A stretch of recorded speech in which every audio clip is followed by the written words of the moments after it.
আপনার মোবাইল কিংবা মোবাইলে থাকা তথ্য খুব সহজে যেন হ্যাক না হয়, এটার জন্য আপনার মিনিমাম যা যা করণীয় সেটাই বলবো আজকের ভিডিওতে।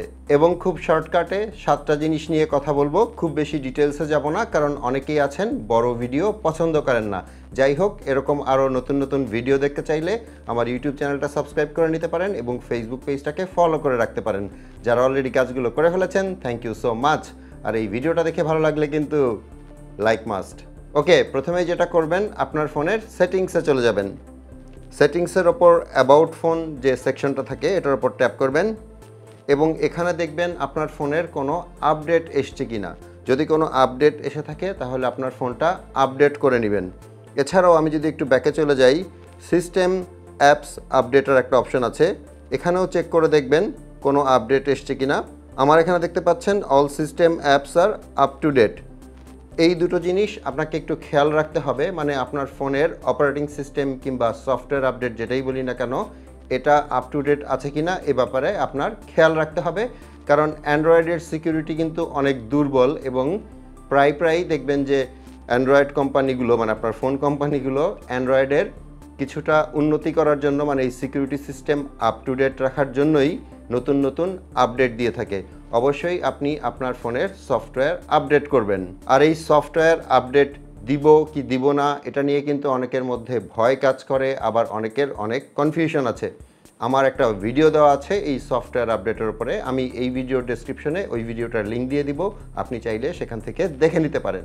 এখন 2 নম্বরে যে জিনিসটার কথা বলবো, যেটাও কিনা আপনার ফোনটা হ্যাক হওয়া থেকে বাঁচাতে পারে কিংবা আপনার ফোনের তথ্য হ্যাক হওয়া থেকে বাঁচাতে পারে, সেটার জন্য আপনি চলে যাবেন আবারও সেটিংসে এবং সেটিংসের এখানে যে অপশনটা আছে পাসওয়ার্ডস অ্যান্ড সিকিউরিটি, এটার উপর ট্যাপ করবেন এবং অবশ্যই আপনার ফোনে স্ক্রিন লক ব্যবহার করবেন। স্ক্রিন লক আপনারা সবাই জানেন যে পিন দিয়েও করা যায়, প্যাটার্ন দিয়েও করা যায়। এখন আপনি যদি পিন ব্যবহার করেন, সবসময় ট্রাই করবেন 6 সংখ্যার পিন দিতে, কারণ 4 সংখ্যার পিন কিন্তু আপনার আশেপাশের লোকজন দেখে খুব সহজেই সেটা মুখস্থ করে ফেলতে পারে। সেজন্য ট্রাই করবেন 6 সংখ্যার পিন দিতে। আর যদি আপনি প্যাটার্ন ব্যবহার করেন তাহলে অবশ্যই প্যাটার্নটা একটু কঠিন ব্যবহার করবেন।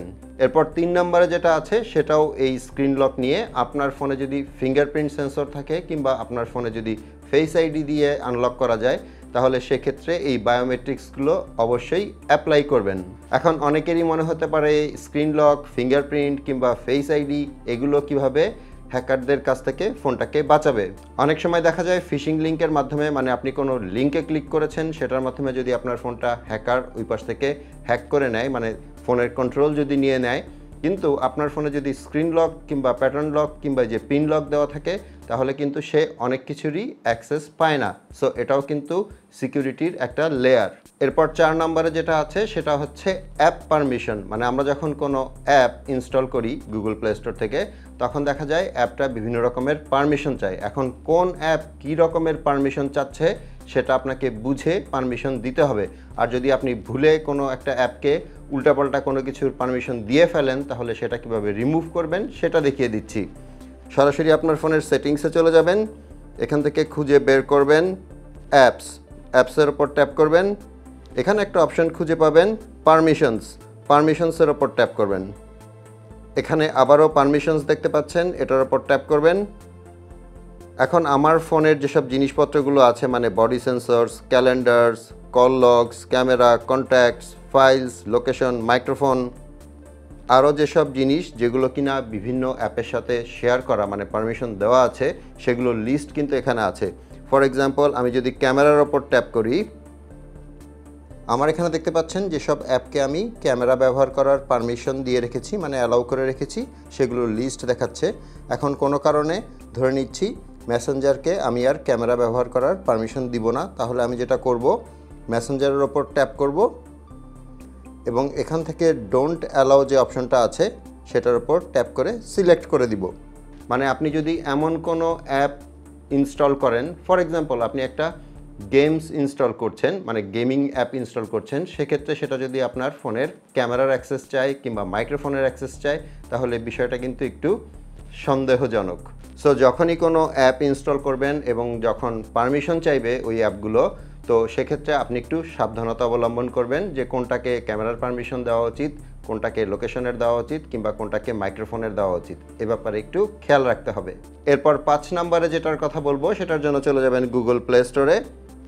প্লে স্টোরের ওপরে ডান পাশে যেখানে প্রোফাইল পিকটা থাকে সেখানে ট্যাপ করবেন। এখানে একটা অপশন দেখতে পাচ্ছেন প্লে প্রোটেক্ট, এটার উপর ট্যাপ করবেন এবং ওপরে ডান পাশে সেটিংসের আইকন পাবেন, এটার উপর ট্যাপ করবেন।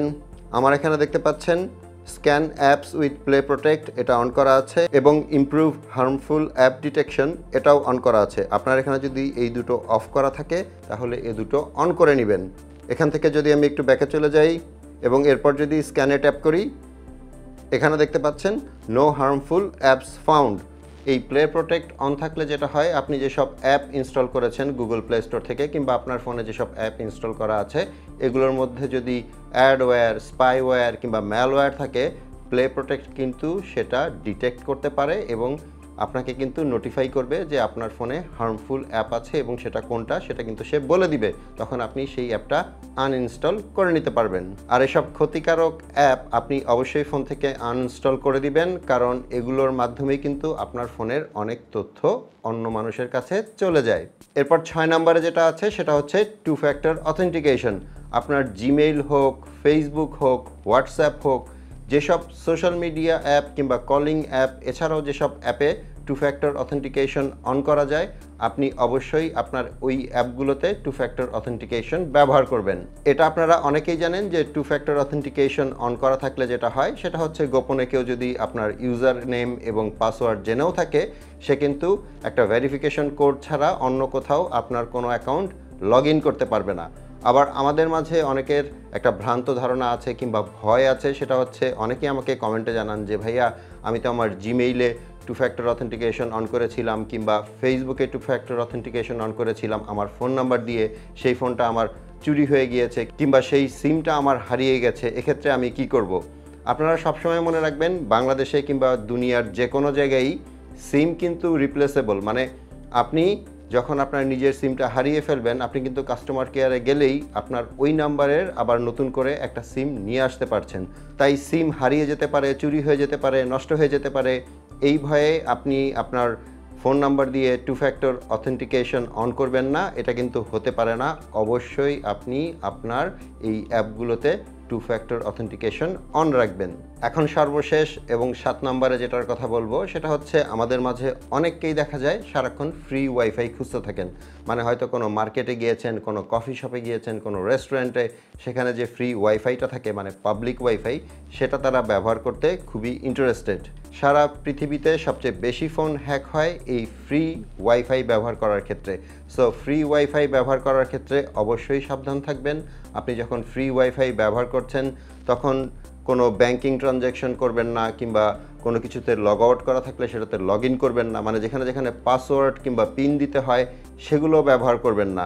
আর যদি খুব এমার্জেন্সিতে এরকম ফ্রি ওয়াইফাই ব্যবহার করতে হয় তাহলে ভিপিএন ব্যবহার করবেন, কারণ আপনি যখন ভিপিএন ব্যবহার করছেন তখন কিন্তু আপনার আইপি অ্যাড্রেসটা চেঞ্জ হয়ে যাচ্ছে এবং কোনো হ্যাকার যদি সেখানে থাকে সহজেই কিন্তু আপনার ফোনটাকে ট্রেস করতে পারবে না কিংবা হ্যাক করতে পারবে না।